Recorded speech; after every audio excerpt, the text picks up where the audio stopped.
awarded Sardar Jitendra Singh Shunty ji please आए और अपने मन के विचार आता रखें, उसके बाद अवार्ड का सिलसिला शुरू कर लेंगे। शुक्रिया सक्सेना जी, बहुत ही आदरणीय मंच पर अंसारी जी और नेहा जी के प्रयास से हमेशा की तरह अम्बेडकर जी को आज सैल्यूट करते हुए आज के कार्यक्रम में मंच पर उपस्थित मेरे छोटे भाई नसीब जी, हसन भाई, इन सब से हमारा बहुत ही पुराना प्यार है।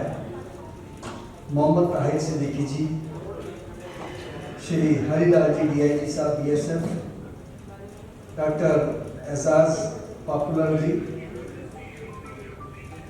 हमारी बहन प्रियंका कोठारी जी, प्रीति गुप्ता जी निगम पार्षद हैं घोंडा से। मुझे याद इसलिए क्योंकि इनके हस्बैंड नीरज जी ने कोविड में प्रधानमंत्री जी के कोष में 50 लाख रुपया दिया था कोविड के लिए, स्कीम दिया। और उसके बाद शहीद भगत सिंह सेवा दल में एक एम्बुलेंस भी इनके पति जी ने और इन्होंने खुद आके भेंट की थी, इसलिए मैं चाहूँगा इनके लिए जोरदार तालियां बजाइए। हमारे बीच में सोशल एक्टिविस्ट देविया तंवर जी भी बैठी हैं, मैं उनको धन्यवाद करता हूँ। अभी मेरे से पहले प्रियंका कोठारी ने अपने विचार रखे, बहुत ही थोड़े में बहुत ज़्यादा अच्छी बात है। उनकी बच्ची ने बहुत अच्छा बोला, क्या नाम है आपका? कुमार। देखो ये वो बच्चे हैं जो फॉलो करते हैं अम्बेडकर जी को। लोग सोचते हैं कि शायद ये पुरानी बात होगी, 70 साल का। ईश्वर की कृपा से आज मैं नेशनल ह्यूमन राइट कमीशन की कोर कमेटी में हूँ, कोर ग्रुप में हूँ। मैंने वहाँ मीटिंग में एक बात बोली थी, मैंने कहा कि आज हम जब ह्यूमन राइट्स की बात करते हैं, शहीद आजम भगत सिंह जी ने 1930 में लाहौर जेल के अंदर से वो बात शुरू की थी ह्यूमन राइट्स की, कि रोटी वही खाएंगे जो इंसान खाते हैं, जानवरों वाली रोटी नहीं खाएंगे। और 123 दिन भूख हड़ताल रखी, याद कीजिए, सोचिए जरा। उसे कहते हैं कि ह्यूमन राइट्स के लिए, कानून के लिए लड़ाई लड़ना। 123 दिन, 66 दिन के बाद शेर बंगाल जतिन दास देश जेल के अंदर शहीद हुए। बहुत बड़ा इतिहास है। उस लड़ाई को हम तभी लड़ सकते हैं अगर हमें कानून का ज्ञान है, जैसे अभी आपने बताया, जैसे अभी प्रियंका ने बताया। ऐसे बच्चे को पता होना चाहिए ना जी। जैसे भगत सिंह जब जेल से कोर्ट में जाते थे, वो कभी वकील नहीं करते थे। जज साहब ने पूछा कि आपने बम कैसे बनाया पार्लियामेंट में जो मारा, तो भगत सिंह ने कहा कि बम बनाना तो बड़ी बात थोड़ा है। 200 ग्राम कील ले लो, पोटेशियम ले लो, सुतली ले लो, ये ले लो, वो ले लो, कांच ले लो, खोल के बताया।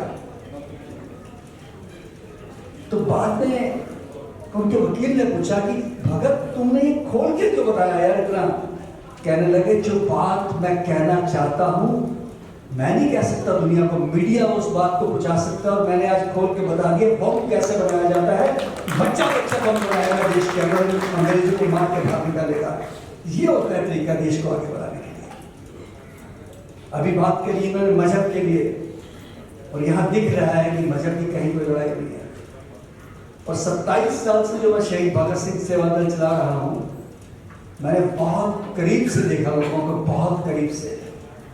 मैं परख लेता हूँ। नसीब भाई जब आप किसी को भेजते ना, शंटी जी 1 यूनिट खून दे देना, मैं देखता हूँ बहुत लंबी सी चुटिया है और अच्छे, तो मैं कहता हूँ खून तो है पर तेरे मजहब का नहीं है। या फिर टोपी वाले भाई साहब आते हैं या पगड़ी वाले आते हैं, कहते हैं खून तो है तेरे मजहब का नहीं है। तो एक ही बात कहता है, यार भाई साहब जान बचानी है, माँ की जो सा मर्जी खून दे दो। तो मैंने कहा पानी पीने में क्या दिक्कत है? पानी पीने में दिक्कत है आपको, आपसे बैठ के खाने में दिक्कत है। और आपके सामने जो कोविड में हुआ, हमारे को हमारी औकात दिखी ना जी। मैं अक्सर ये बात बोलता हूँ कि करोड़पति था चाहे रिक्शे वाला था, सारे घर के अंदर थे। रोटी की थाली दरवाजे के नीचे से आती थी, जरा सोचिए ना, जानवर की तरह आती थी, खाते थे ना। वक्त फिल्म का नगमा था ना, जिसमें एक अंतरा था कि आदमी को चाहिए वक्त से डर के रहे, कौन जाने किस घड़ी वक्त का बदले मिजाज, और वो मिजाज ऐसा बदला कि बड़ा और छोटा सब बराबर हो गए। मैंने सनातन के हिसाब से, सनातन धर्म के हिसाब से जब संस्कार कर रहा था मैं सीमापुरी में, मेरे पास क्रिश्चियन परिवार है, फादर थॉमस जीटीपी से, कहते शंकर जी 14 डेड बॉडी हैं क्रिश्चियंस की और जलानी है। मैंने कहा जी आप तो जला ही नहीं सकते, आप तो दफनाते हैं। तो जो बात उन्होंने कही कि शंकर जी हमारे पास दफनाने की जगह ही नहीं बची है, आप उसको जला दीजिए, हम अपने रिचुअल पूरे कर लेंगे और जो इसकी अस्थियां मिलेंगी एशेस, उसको दफना के हम अपने नॉर्म्स पूरे कर लेंगे। हालात ने हमें यहाँ ला के खड़ा कर दिया, उस समय सब बराबर हो गया। उस समय मैंने 291 के करीब माउंटेन का भी मैंने कफन दफन किया। मेरा अपना ड्राइवर जो 27 साल पुराना था, आरिफ भाई, वो भी इसी कोविड में गया। लेकिन एक असलियत तो देख लीजिए हमने, जिनके लिए हम करते थे चोरी चिकारी, हक मारना, जमीन छीनना, इसके लिए करते हैं, बच्चों के लिए करते हैं। उन्होंने लाशों को हाथ लगाने से मना कर दिया उस समय। आपके सामने प्रत्यक्ष है। जब मैं कोविड में था, मुझे एक फोन रोज आता था, वो था नसीब भाई का, अरे भाई शंटी भाई घबराइए मत, किसी चीज की जरूरत हो तो मैं आपको देने को तैयार हूँ। लकड़ी नहीं थी शमशान घाट में, जरा सोचिए। मैंने अपील डाली कि 64 डेड बॉडी पड़ी और 1 टन लकड़ी नहीं है। मुझे एक फोन आया, जो आप बेग वालों का नाम सुनते हैं, राजू चड्डा जी का, कहते शंटी जी हम 500 टन लकड़ी कल भेजने को तैयार है। लोग निकल के आए सामने, किसी ने नहीं देखा कि ये मोमडन है, सिख है, ईसाई है, हिंदू है। एक दूसरे को भोजन भी करा रहे थे, लंगर भी करा रहे थे, जो बाहर जा रहे थे लोग उनकी भी सेवा कर रहे थे।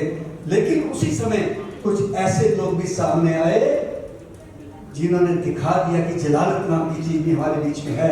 किसी ने 2000 का इंजेक्शन 2 लाख का बेचा कि नहीं बेचा? 500 का सिलेंडर 50,000 का बेचा कि नहीं बेचा? ऐसे लोग भी आए सामने, आया कि नहीं आया? आपके सामने 1000 वाली एम्बुलेंस 50,000 में दी, और पैकेज चल रहा था, शमशान घाट का भी पैकेज हो गया था, कब्रिस्तान का भी पैकेज था। और आप सोच सकते हैं कि आप एक कब्र खोदने के लिए जब 4-4 घंटे लगाते हैं, कभी सोचा होगा कि हमारी कब्रें जेसीबी से भी खुदेंगी? मैंने अपनी आंखों से देखा है आईटीओ पे, एक दिन के अंदर 100 डेड बॉडीज, और शमशान घाट में 200 डेड बॉडीज। ये बाबा साहब तो अब हम इसलिए याद रखते हैं कि संविधान के अंदर रह के काम करना है, लेकिन जो संविधान की कसम खा के हमारे को वायदे करके आते हैं, जब वो भाग जाते हैं और कोविड में टेलीफोन नहीं उठाते आपका, जरा याद कीजिए ना, चंगाले लगाते हैं हमारे से, दाल भी फ्री ले लो, ये भी फ्री ले लो। सांस क्यों नहीं फ्री लेती? उनको सांस किसने दी? ऑक्सीजन किसने दी? बताइए ना। 25 लोगों का एक दिन में जयपुर गोल्डन हॉस्पिटल में मर जाना, ये क्या था हमारे दिल्ली के अंदर? इससे जरूरत नहीं थी। ये सब देखने के बाद हमें विश्वास होता है, फिर भी और देशों से बहुत अच्छे हैं। सच्ची बोलूं, हम लड़े, कुछ भी हो जाए, लेकिन जब कभी देश में विपत्ता आई है ना जी, हम सारे एक हो जाते हैं, सब एक। हम मिसाल कायम करते हैं। अभी मैं प्रियंका कोठारी बोल रही थी, मैंने देखा इन्होंने निशा फाउंडेशन भी बनाई हुई है, और ये बच्चियों को झुग्गियों में जाके पैड्स बांट रही थी, सैनिटरी पैड्स बांट रहे थे उस भयानक समय में भी। तो हम लोग तो ऐसे काम करते हैं। अंसारी भाई की बात करूंगे, सच्ची बोलूंगा, धर्म निरपेक्षता की मिसाल ये अंसारी भाई और नेहा के सामने खड़े हुए हैं, और उनके साथ सक्सेना जी दे रहे हैं। और 30 साल से तो मैं देख रहा हूँ, आप एक फंक्शन करते हैं ना जी, उसके लिए पैसा भी चाहिए, लोग भी चाहिए, साधन भी चाहिए, जगह भी चाहिए। मैं तो इनकी हिम्मत की दाद देता हूँ, ये साल में पता नहीं कितने फंक्शन कर देते हैं, और कितने अवार्डीज को बुलाना हिंदुस्तान के कोने कोने से, और जिनको अवार्ड मिले हैं मैं उनको बधाई देने के साथ एक बात कहूँगा कि किसी अवार्ड को जिंदगी में छोटा मत समझना दोस्तों। एक छोटा सा अवार्ड आपको कहीं से कहीं ले जा सकता है। मैंने 27 साल से शहीद भगत सिंह सेवा दल में लगाए, किसी अवार्ड के लिए नहीं लगाए थे। मुझे नहीं पता था कि कोविड आ जाना है, और मुझे ये भी नहीं पता था कि 27 अप्रैल रात के 2:30 बजे मुझे एक ऐसा फोन आएगा जो कहता है शंटी जी हम आपको टीवी पर देख रहे हैं, लाशों का अंबार देख रहे हैं, सारा देश आपके साथ है, इसी तरह से लगे रहिए। जब मैंने पूछा कौन बोल रहे हैं, तो उन्होंने बोला कि मैं देश का प्रधानमंत्री नरेंद्र मोदी बोल रहा हूँ। मुझे फोन आया, तो मैंने भी सोचा था कभी और जब 25 जनवरी रात को मैं सोया हुआ था, डॉक्टर हर्षवर्धन जी का फोन आया कि शंकर जी आप सो रहे हैं। मैंने कहा जी, कहते टीवी लगाइए, राष्ट्रपति जी ने आपका नाम पद्मश्री के लिए दे दिया है। नजीब भाई का फोन आया मुझे, शंकर भाई आपका स्किप में चल रहा है। मैंने कहा ये पद्मश्री शंकर को नहीं मिला, ये जो है ना, ये मेरे ड्राइवरों को मिला जिन्होंने अपनी जान की बाजी लगा, मेरे शमशान घाट पर काम करने वाले कर्मियों को मिला, मेरे बच्चों को मिला। मेरा बेटा लंदन से पढ़ के आया, मास्टर करके डिजास्टर मैनेजमेंट में, मेरे साथ सेवा कर रहा था।